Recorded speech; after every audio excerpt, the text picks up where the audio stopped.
Alright guys, Kento Fox here. Quick retro Beyblade battle. Grabe guys, sobrang tagal ko na hindi gumagawa nito.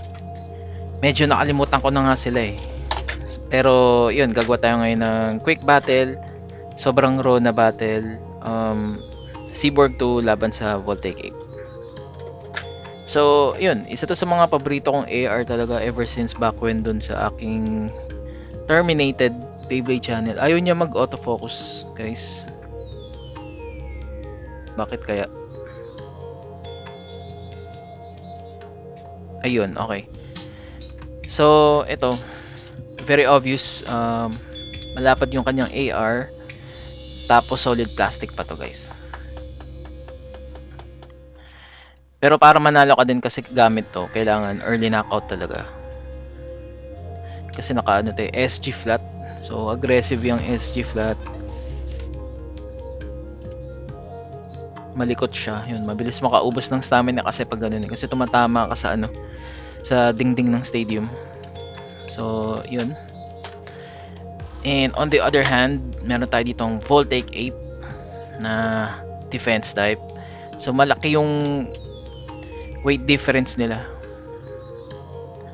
So, yun, both all stock.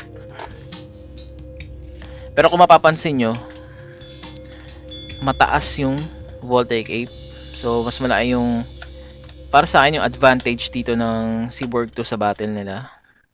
Sapul siya ng mga contact dito, mga direct hit. Ayan no.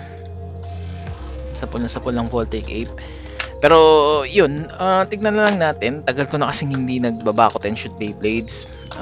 Pero for sure, Cyborg 2 lagi nagbibigay sa akin to ng highlight reel dati sa terminated Beyblade channel ko nung pandemic. Dahil nga ang lakas ng nito, ng smash attack.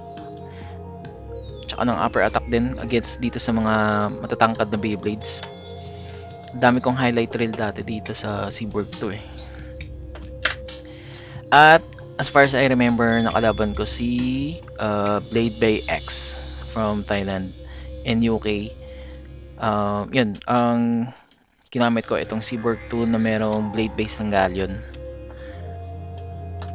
Tapos naka rin siya, naka 8 wide din. Sa pagkakalala ko, 8 wide din yung ginamit ko na weight disc nun. So yun lang guys, enjoy the battle. Tingnan natin sino mananalo. For me, pag na-survive ng Voltaic 8 yung mga attacks ng Cyborg 2 sa early game, mananalo ang Voltaic 8 ng survivor finish. Pero pag siya ay tinamaan ng mga solid attack talaga ng Cyborg 2, chances 2 points ng 2 points dahil puro ring out finish. So yun, tingnan natin ano mayroon sa battle nila guys.